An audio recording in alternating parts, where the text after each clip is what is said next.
Yo, what's happening, everybody? You may or may not already know this, but I do a weekly podcast called Good Morning Toy World, which is your source for semi-premium adult-related toy content. So every week, me and my friend Tony do a podcast. You can find us on iTunes or whatever preferred method of podcast you like. And we had the great fortune to be able to talk with Toy Pizza Man and creator of Knights of the Slice, Jesse DeStasio. So we had him on the show and did an interview, and so I'm gonna give you guys that interview. So this version of the interview isn't the full podcast episode, it's just the interview, but there's a little bonus. So there's like an additional couple minutes at the beginning where we were talking about Celsius versus Fahrenheit, and because of editing and whatnot, for whatever reason, it did not make it into the actual episode. So that's going to be a part of this. So I will play that interview for you guys. And if you want to check out the full episode of the podcast, you simply click on the stuff in the downstairs of this video. We all know how the internet works at this point. So check out all the links to all the fun things. And please enjoy this Good Morning Toy World exclusive interview. Thanks, guys. Yay! Hey, how's it going? Now? Yeah. We can, awesome. yes. Perfect. Okay, great. Sweet. All right, that's awesome. Okay, cool. Just a heads up. I've been slamming back sangrias all morning, so Perfect day for sangria. Yeah. It really is. Yeah, we're pushing the like mid-30s here, warmth-wise. Oh God, that's right. You're Canadian. I forgot. Sorry, we use Fahrenheit in the modernized world. You can keep your socialized self-care and Celsius. To be fair, I don't understand how temperature works, no matter what unit it's measured in. So, I had it explained to me once, and I forget. I always butcher how it is, but I think Fahrenheit is the temperature of the Earth, and Celsius is the temperature of water, or something. We should look this up. That everybody Google Celsian units all at once. Celsian units. That sounds legit enough that I'll believe you. What does Celsius measure versus Fahrenheit? Yeah, that's the beauty part of these online interviews. You can fact check on the fly. Okay, just doing it live. Okay, yeah, I was pretty close. So Celsius is the freezing and boiling points of water. Mm-hmm. Okay. Fahrenheit. Oh, now it just gets more confusing. This is how hot it would be on Mars on a regular day. Boy, it's very confusing. Yeah, I don't know. Well, I was partially right. Well, the audience has gotten a minor science lesson today, which is nice. Yeah, that's awesome. Yeah, we're here to help educate. Okay, that's the main thing. Let's see here. Well, okay, so water boils at 100 Celsius, so that's why Celsius sort of works that way. And then water. Yep. It doesn't make any sense. Yeah, water freezes at 0 degrees Celsius. Right. If only Newton were here. It becomes an ice. But 32 degrees Fahrenheit. Oh, all right, so we know for sure Celsius is water. Like we. Yeah. But what was I think Fahrenheit was it was either air or earth. It was one of the Captain Planet kids. Yeah. Oh, okay. Yeah, it was the blonde dude, wasn't it? Yeah, he was Celsius, I think. I was like the dumpy guy with the bowl cut. Heart kid? Yeah. Was he dumpy? I thought he was sub-Saharan impoverished. He was like skinny dumpy. Well, that's good. I thought Canadians must be nice. Right. Yeah. We're nice, but we're just very passive aggressive. Well, we created an outlet for our unpopular opinions and turned it into a podcast. So, and here we are. Yeah. Logan did. I'm still the peacekeeper of everything, or at least I try to be. Excellent. You know, until I'm a pitcher of sangria, and then it's just here's the things I hate this week. Thanks for coming on the show, by awesome. the way. We didn't really do that. This is awesome. Thanks for hanging out with us. Oh yeah, totally. Happy to do it. Joining us now over the powers of the internet, we have Jesse DeStasio of Toy Pizza and Knights of the Slice fame. Jesse, would you like to say hi to everybody? Hi, everybody. Very nice to be here. He's like me. Say hi to everybody. Hello. It's such an awkward question to be asked when there is nobody to physically And I see. ask you every time. Every single goddamn time. It's good that we have a routine. Yeah, it feels. There's right. some semblance of structure. Are you guys on Yeah. different sides of the same room? No. No. Okay. No. Completely separate. Okay. We're on different sides A of body of water. BC and water. Yeah.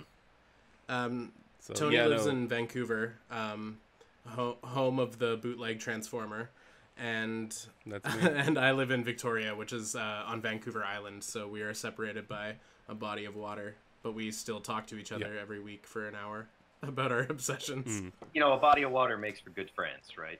Is that what they say? That's true. I, like most Americans, have very little concept of any cities or states or provinces outside of the United States. We don't even really truly know our own all that well.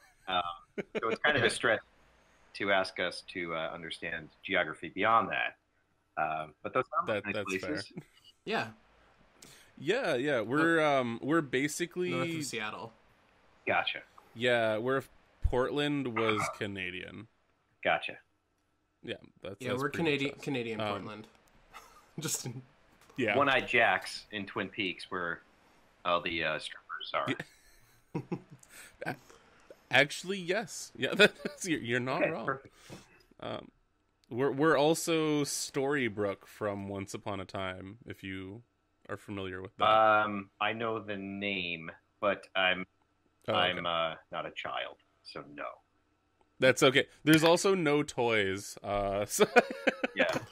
So that that's where I hit a ceiling of interest. that's totally fine. There was one day where I went down to where they filmed, because it's actually just a small fishing village, and they have really good fish and chips down there. So I went down that way not too long ago, and I'm like, what the hell is going on? There's people in like Disney costumes taking pictures in front of bread stores and stuff. It was super weird. Oh, it's that's the Disney fairy tale show.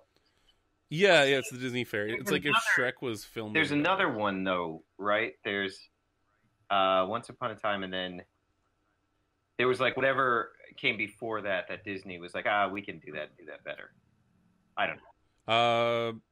There was supposed to be a Fables TV show. Yeah, it was. It was like a Vertigo comic. It was sort of it was like a CBS ripoff of Fables. Let me look. Go this. Once Upon a Time. How do you spell competitor? Man, I don't know how to spell anything right now. I'm sorry. Yeah, we don't normally drink on the podcast. Also, we don't really record in the mornings either, even though the show's called Good Morning Toy World. But it's weird that we are preferring to drink in the morning as opposed to drink in the evenings.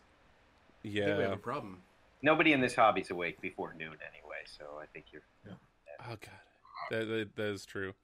So you're at a different time zone. That's why there was a bit of confusion there. I was like, I'm gonna record on your time zone, and I was extending the same, courtesy to you guys, so we had totally separate time, but it worked out. Luckily, we met exactly in the middle. It's about 1:30 where we are right now. That's great. It's perfect. Awesome. So, what do you guys want to know? I'm happy to answer almost anything as long as it doesn't sort of spoil the surprise for, future customers. Crap. Tony's I was gonna be like, what is in the super secret Wave 2 V2? I mean, it's okay. First off, just want to say congratulations on finishing up Wave 3 and 4. Thank you. We have. There's actually one more that's going to be out in July, and then we'll have concluded it. But thank you. Okay, awesome. Yeah, no, we Wave 3 and 4 has been like my wave. I accidentally missed out on the Vice Night, and been kicking myself since. Like I wait for the drops. Like I'm one of those like F5ers right now. And Tony's And just then, kind of my minion, and places the order for me. So. Yeah, he mules it for you. Yeah, well, I mean, we gotta split that $6 shipping somehow. Yeah, it's it's shipping out of the U.S. is such a nightmare. More so for Europe, but Canada sucks too. You would think because you guys are so close, there should be a sort of first class option that's closer to USPS. It's kind of insane to me that and we as sort of sellers, myself and Dowdy and all the other guys, we have no choice. Like we have to charge as much as the figure itself costs in shipping because it's just That being said, like the shipping from you guys isn't crazy, like comparative to other sites. You guys... Like sometimes you're like, yes, I'm gonna get these toys, I'm gonna buy these things, I'm gonna throw away my grown-ass man expendable income on stuff I probably don't need to clutter my life with. Let's do this. And then you get to shipping and you're like, oh fuck, man, like $35? Like no why? It's tough. I've had to like close Windows a few times. Just slowly close your laptop and shed a single tear. Oh, it's more than a single tear. It's I get full on ugly crying when I can't get my Glyos boys. Yeah. So, yeah, it's tough, dude. There isn't yet a sort of solution for it. I sort of roll the dice and I ship it first class, but you as a retailer, you leave yourself open to people claiming goods don't arrive, and then you have to dispatch the goods over again. And historically, there's been a lot of problems amongst this sort of group of creators with people taking advantage of, something being shipped overseas that may not have a tracking number, or may.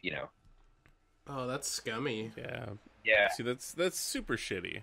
Yeah. Like, see, that people like that are the reason why there's like $26 shipping like down the road. Yeah, and I think also, and I don't blame them. I think some of the other creators don't want to ship internationally, right?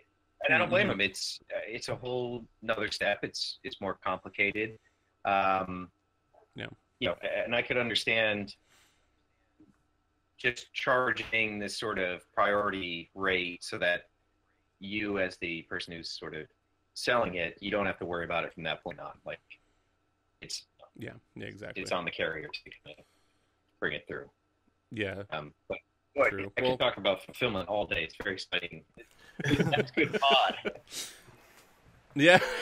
Well, that's like, we don't really have a guy on the inside for that sort of thing. Like, the most I've ever done is really like toy trades online. And I actually just completed one with one of the other great members from the Knights of the Slice Facebook page. Oh, who was it? And Let's get the dirt. Oh, Joshua Mike, actually. No, this will be an episode shout out to him. So Josh is great. Yeah, I think he's been there from the beginning or shortly thereafter. And he's just, I really like, all of you guys are just really nice and pleasant, right? Like I don't have. Oh, thanks, man. I know Dowdy gets bombarded with some real trolls and people that, just seem to suck the life out of him. But just never go on the toy boards on 4chan. I do. I'm guilty of going on there, and they are not kind to my efforts at all. But it's no. I love it. I love that people are so bothered by somebody just making toys that they don't have to buy. Yeah, totally. Yeah. Like there was one thread where I was like, I can't fucking deal with this. These, like, why are you shitting on my favorite Glyos toys right now? It's awesome to me though. I love the notoriety that what I'm doing is so derided. I mean, they truly hate Knights of the Slice. Like, they shit on other lines out there, but they for whatever reason, That's kind of amazing. Like, you have to wonder if they themselves just hate like Sentai and like Japanese superheroes, or if they love them so much that anyone doing anything that like resembles it is offensive to them. Like, I wonder what camp they're in. I have a theory that it's not actually about the toys at all, right? I think that Okay. And you guys are probably guilty of this as well. You don't start at the toy board on 4chan. You're going to GIF or S, or you're there for pornography and consumption, right? Oh man, you want to hear something? You want to weird? see some weird Teen Titans shit? I'm the full-on opposite.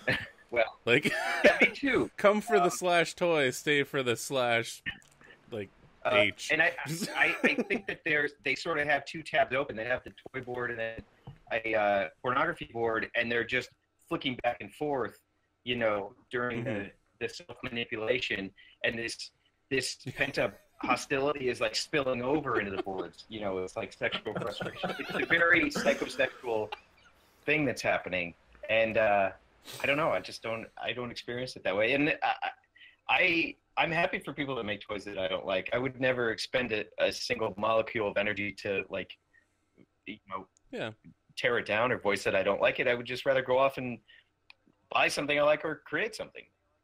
And exactly. Yeah. Also the fact that, like, people are creating their own toy lines, even if it's something you're not interested in or passionate about. Like, the fact that they're doing it is important, even if it's not in your camp and it's not something you're all about, because we couldn't have any of this if it wasn't for a collective effort of everyone who wants to create and wants to make awesome things. So, like, even if it sucks, it has merit. I made a lot of bad toys in my career, and I don't begrudge anybody for going out there and sort of putting their neck out there. And there's a lot of people that work in the resin medium that I don't understand why you would spend all the time and the money it takes to output something that somebody else has already done, essentially, or, you know, for a rather poor sort of concept. But, you know, with that feeling, I'm also like, but hey, you put the time in and you're putting your balls on the chopping block and sharing it in a public forum. Like, you know, I commend you. Mm-hmm. Yeah, true. You're putting yourself out there, and that's the main thing. Yeah, I mean, like, Logan and I first met kind of as those resin guys. Yeah, we were the ones making terrible resin bootlegs. Sorry to just talk shit. Oh no! Oh totally. no, you're not wrong. I No, mean... there's a reason why I haven't made anything in a while. It's because nobody gives a shit, and that's totally like the act of actually producing it and making it was enough for me. But I don't know. It just, my passion for toys evolved, right? Like, I started collecting again as a 20-something-year-old man, and then saw the world of Resin Art toys, and I'm like, I could fucking do that. Like, that could be something. Oh, have we lost you? Oh, did we lose you? Yeah, sorry, I lost internet, but I switched to the flower room, so...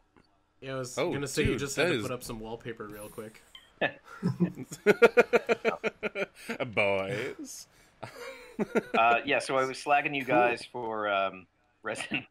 Yeah, being just dirt people, I think, is what it was. And I had a couple sips, so I was getting impassioned about my speech.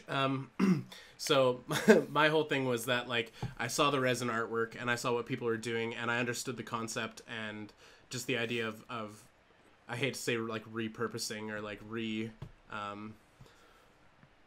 creating a new association with something that's pop culture and reconstructing that relevance. And I saw the art in it and I was like, hey, I could totally do that. And then I got fired up and I did it and I went for it, and it was like a really fun learning curve. And I feel like at the end of the day, though, the result was never as good as I wanted it to be, or never as good as it could be. And then that sort of evolved into just doing the podcast and talking about my passion for toys in that way. And then that evolved into YouTube creation and making YouTube videos. And then with the videos, the end result of those videos looks like how I imagine it in my head, and I'm able to actually put my passion out there and create something that is as good as it looks in my brain.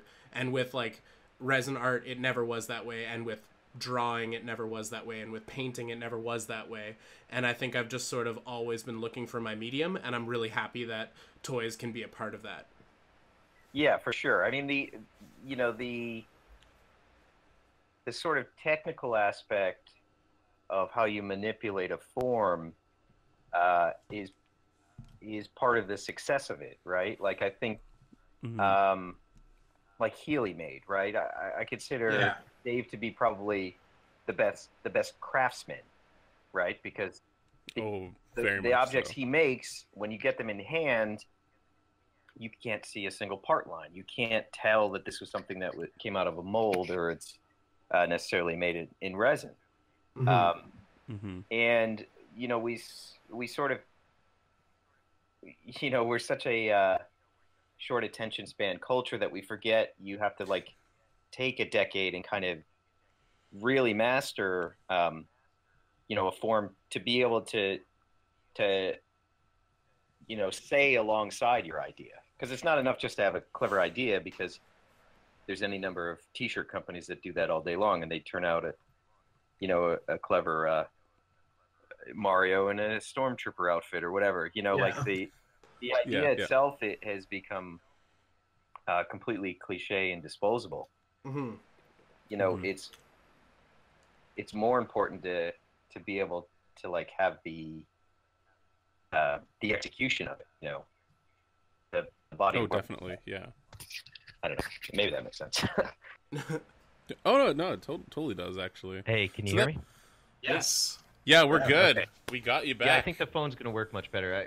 I'm up in the wilds of Maine, so we have okay internet, but it's not great. just a solid. You're sounding clear now. It's fair to Midland at best. So. Okay, so you said you were on a road trip as well. A boat trip. Oh, a boat trip. Ooh. Yes, all of the above. It's an ocean Yeah, road. we drove up to Maine. We stopped by the O'Neill farm and saw Matt Dowdy, and I dropped off a new sculpt, and I picked up the first shot of something new, and it's always good to kind of. I don't get to see him enough. I only see him once or twice a year, so it's good to right shit, and then up and down the east coast of New England. Damn, that's awesome. Oh, very cool. Not only do you get to have a nice vacation, but you also get to drop some subtle hints to the fans listening about test shots. Sure. That's why we're here, right? Yeah. I saw earlier on your Instagram that you did a little bit of a sneaky peek with some Postit Notes. Yeah. I mean, I think my hope is one day somebody will go back the way they sort of analyze Kubrick movies, and they go to his archives.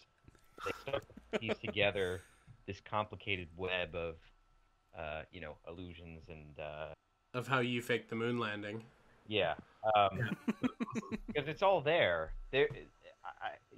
Or I think it is. I don't know. Maybe it's different for somebody on the outside looking in, but yeah, it's there. However much you would like spoiled for yourselves, it's all findable. It's there. We just gotta follow those breadcrumbs. Yeah. Well, the two ones that piqued my interest were I saw a lot of sticky notes that said glow, as well as it looked like nebula. Awesome. So I mean, I don't want you to pull out too much info, but I just want to say those two words excite me very much. Well, it actually said glow, and that was my cocaine stash. Oh, rad. Okay, sweet. I mean, yeah, you're pumping out so much stuff that you gotta be on something. Exactly. I mean, that's how I fill the envelopes, let's say. Yeah. That's shit, that's why it takes so long to get to us. And it wasn't nebula, it was Ebola. Because I do some black market dealings, and I sell infectious diseases. You did say that the original, the first wave was available on Silk Road. So let's get into that a bit more. Big time dark web guy. No, I wouldn't even know how do you get into the dark web? Is there a door somewhere? I don't. I think you have to download a special client. Yeah. Apparently, like when you get your first Bitcoin, they just give you the web code to get in. I'm behind the times. That's. Yeah, we all missed the boat on Bitcoin, hey? Oh yeah, I fucked up on that. I tried to get the miner thing working, and I don't know. I don't have the patience for a lot of these things, so I'm fine with being obsolete. That's fair. Yeah.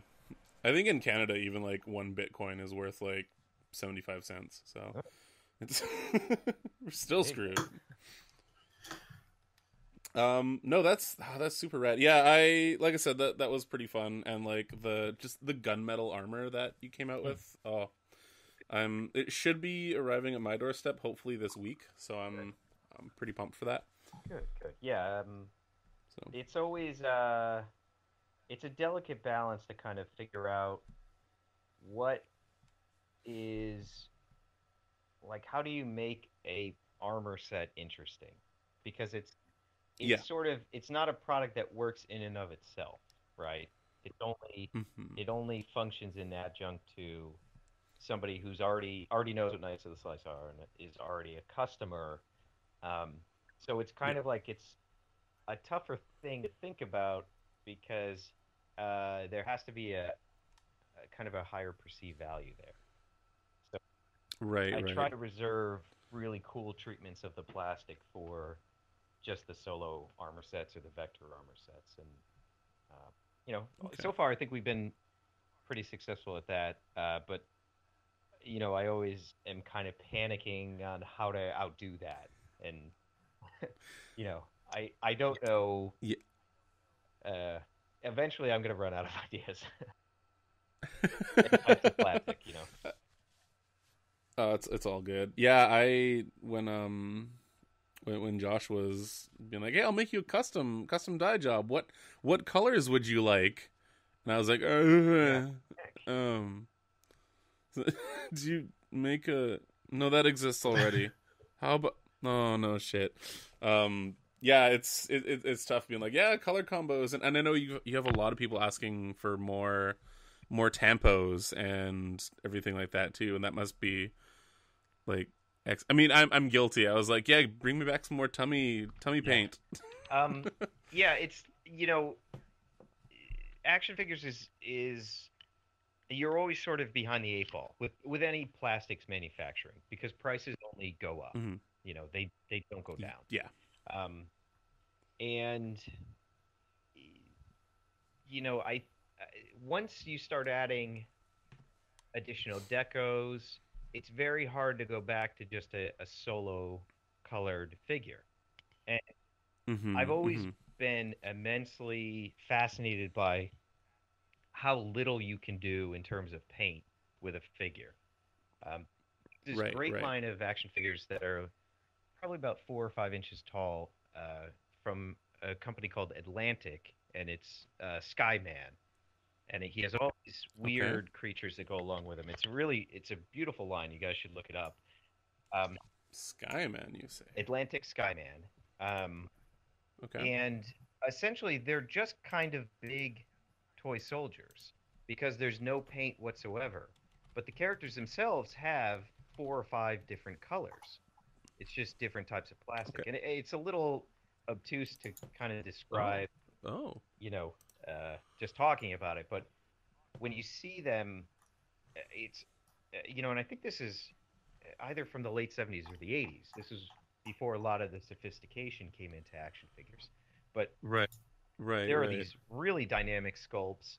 There's some minimal articulation, but they were so smart about what different pieces, what pieces of the body were different pieces and how they use the base color of the plastic to kind of make it look like a fully painted figure, but it's not. Yeah, just break everything up a bit. Oh, that's really cool. Actually, when you point that out, like, and I'm holding up my my Neon Punch right now, I'm like, oh yeah, okay, the crest on the like the chest armor, that makes sense with that, and the pizza slice. So that's really cool because I mean I do love the Raw Knights. Like even without like the painted eyes and everything, like they still do the trick and they still have like the representation of like, yeah, this is a fully fledged Knight of the Slice. Yeah, and that's one of my big hopes. I think I had spent so many years working under ridiculous budgets to get an action figure on the market that I learned what can you do without, right? Like what is the bare minimum effort or cost you have to put into a piece to make it attractive or aesthetically pleasing or to make somebody buy it. Oh, totally. And that's always stuck with me because I just, it's hard for me to go over the top with something because I don't necessarily equate, a shouldered insignia with one extra sale. It's hard to say, Yeah. if you have one extra tampo, you're going to sell 100 more units. You just don't know.